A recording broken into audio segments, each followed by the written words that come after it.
नमो नारायण। जय महाकाल। जय माँ बगलामुखी। सभी मेरे दर्शकों का बहुत बहुत स्वागत है। आशा करता हूँ आप सभी लोग स्वस्थ होंगे, आपकी आध्यात्मिक उन्नति आगे बढ़ रही होगी। आज के मेरे वीडियो का टॉपिक है कि जब जब हम पूजा पाठ करते हैं तब तब हमें दुख मिलने लग जाता है। और ऐसा क्यों होता है, किस कारण से होता है, किस शक्ति के कारण ऐसा होता है। देखिए, इस ब्रह्मांड में बहुत सारे ऐसे लोग हैं जो पूजा पाठ करते हैं। सभी लोग अपने अपने धर्म में भी पूजा पाठ करते हैं। किसी के देवता अलग हो सकते हैं, कोई देवियों की पूजा करता है, कोई साधना के मार्ग में जाता है, अप्सराएं साधना करता है। किसी न किसी का कोई ना कोई मोटिव जरूर होता है इसके पीछे। किसी को मोक्ष चाहिए है, किसी को शांति चाहिए है, किसी को प्यार चाहिए है और किसी की कोई सिद्धियां चाहिए है। कारण चाहे जो भी हो, अगर इंसान प्रभु को याद कर रहा है, उनके लिए समय निकाल रहा है, बस अपने आप में यही सबसे बड़ी शक्ति है कि ईश्वर में आप निष्ठा रख रहे हैं। इस ब्रह्मांड में दो तरीके की शक्तियां भी मौजूद हैं, एक नकारात्मक, एक सकारात्मक। हमारे शरीर के अंदर भी वो शक्ति है, एक सकारात्मक एक नकारात्मक। हमारे पास भी मौजूद है सकारात्मक और नकारात्मक। और इवन हमारे मन में भी ऐसे विचार आते हैं, कभी नकारात्मक, मैं कुछ नहीं हूं, मैं क्यों हूं, मैं क्या करूंगा, मुझे मर जाना चाहिए, मुझे ये करना चाहिए। और कुछ ऐसे होते नहीं, मैं तो कुछ करके ही जाऊंगा, सब कर सकते हैं, मैं उनसे भी अच्छा कर सकता हूं। तो ऐसे भी थॉट्स हमारे दिमाग में आते हैं। जो भी इंसान भगवान की पूजा पाठ काफी लंबे समय से कर रहा है, इसको ध्यान से समझिएगा, काफी लंबे समय से कर रहा है, वहां पर उसके साथ ये चीजें नहीं होती हैं। लेकिन जब हम पूजा पाठ में नए होते हैं, साधना के लिए हम संकल्प ले लेते हैं, या पूजा पाठ के लिए हम कोई विशेष अनुष्ठान का संकल्प ले लेते हैं, तब हमें दिक्कतों का सामना करना पड़ता है। अब इसको दोनों पहलुओं से समझिएगा। जब भी हम किसी भी भगवान की पूजा पाठ करते हैं तो सबसे पहले हमारे सामने हमारे प्रारब्ध, जो हमने कर्म किए होते हैं, वो जल्दी जल्दी आने लग जाते हैं। हर इंसान को कर्मों का दंड तय करके ही यहां से जाना है। जितने बुरे आपके पिछले जन्म के कर्म होंगे, उतना समय इस योनि में लगेगा, और जितने ही कम होंगे, उतना ही समय आप कम गुजारोगे, और फिर आगे जाके आपके सामने अच्छा समय आएगा। इसीलिए ये कहते हैं कि ज्यादा अति और बुराई मत करो, इसको आपको भुगतना पड़ेगा। और आप नहीं भुगतते हैं तो ये साइकिल कभी भी खत्म नहीं होती है, आपके आने वाले पीढ़ियां जो होते हैं वो भुगतते हैं। इसलिए ज्यादा कुछ तो नहीं, लेकिन हमें अपने विचार तो सही रखने चाहिए, अपना आचरण सही रखना चाहिए। बाकी दुनिया क्या करती है उससे इतना ज्यादा मतलब नहीं है, हम सही हैं तो सब सही है।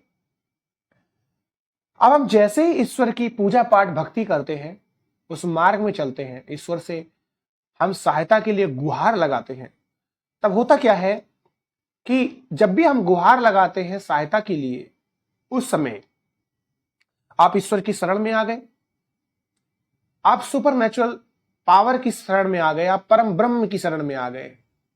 आपने अपने हाथ जोड़ लिए कि हे प्रभु, मेरे आप ही सब कुछ हो। जब आपने ये सब कुछ कर दिया, आपने अपना घमंड को त्याग दिया है, आपने अपने हाथ खड़े कर दिए कि अब तो आप ही मेरा सहारा हो, तो फिर प्रभु आपके साथ बुरा कैसे करेंगे। तो सोचते हैं, यार ये मेरा जो पुत्र है, पुत्री है, चलो देर सवेर आया, लेकिन आया तो ना, इसने अपने हाथ तो फैलाए, चलो इसको अब कुछ अच्छा समझ दे देते हैं। तो वो कर्मों के साथ छेड़छाड़ नहीं कर सकते हैं। कि ऐसा नहीं है कि उन्होंने कर्म काट दिए और सीधे सिंहासन पे आपको बैठा दिया, नहीं। क्योंकि कर्मों का जो लेखा जोखा होता है वो तो स्वयं भगवान भी आए हैं उसको करते हुए। भगवानों के साथ भी ये हुआ है, क्योंकि खुद स्वयं परम ब्रह्म ने कहा है कि मैं कर्मों को कभी भी काटता नहीं हूं, ना मैं उसमें हस्तक्षेप करता हूं। जो जैसा करेगा वो वैसा भरेगा जरूर। तो आप भी भरोगे, लेकिन जल्दी जल्दी भरोगे।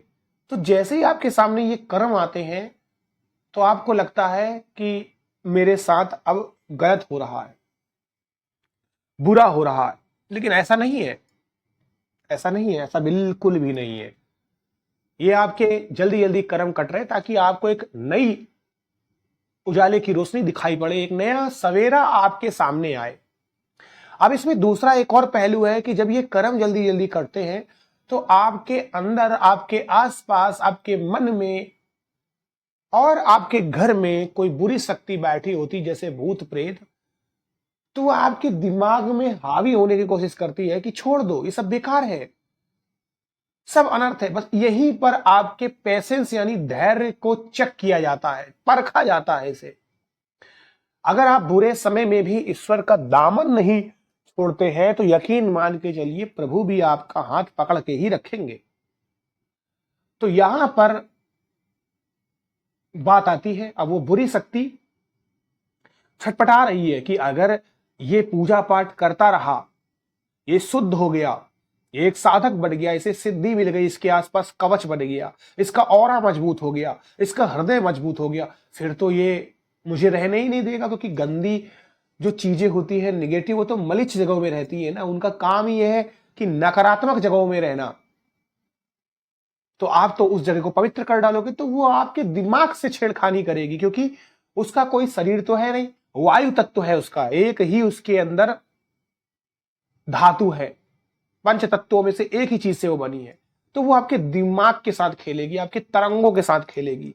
आप अगर अच्छे साधक होगे तो कहोगे नहीं, जो है सब सही है।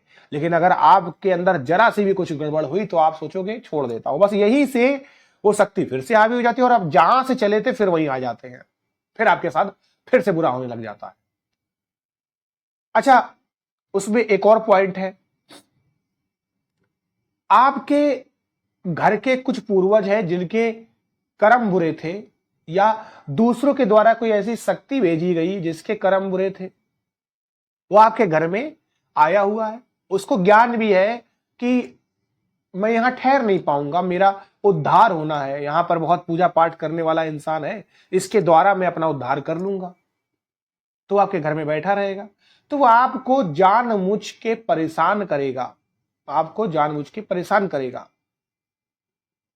वो दिखाएगा कि मैं हूं यहां पर। अब जब आपको पता चल जाएगा कि ये शक्ति यहां पर है, तब आप क्या करोगे? ज्यादा से ज्यादा आप चालीसा का पाठ करोगे, स्तुति करोगे, भजन करोगे, मंत्रों का जाप करोगे, घेरा लगाओगे। अगर आपके ऊपर हावी है तो आप रक्षा कवच लगाओगे, मौली पहनोगे, किसी सिद्ध पुरुष के पास जाओगे, मंदिर में जाओगे, तो उससे उसका भी उद्धार हो जाएगा, उससे उसका भी उद्धार हो जाएगा। आप लोग सीरियल देखते हैं, सीरियल में ऐसा दिखाया जाता है, अगर आपने अभी एक सीरियल देखा होगा, जस्ट कुछ दिन पहले ही आता था, अभी भी आप चाहे तो उसे कहीं भी देख सकते, विघ्नहर्ता गणेश। उसमें जो बुरी शक्ति होती थी वो कथा सुनने भी आती थी, वो भजन सुनने भी आती थी।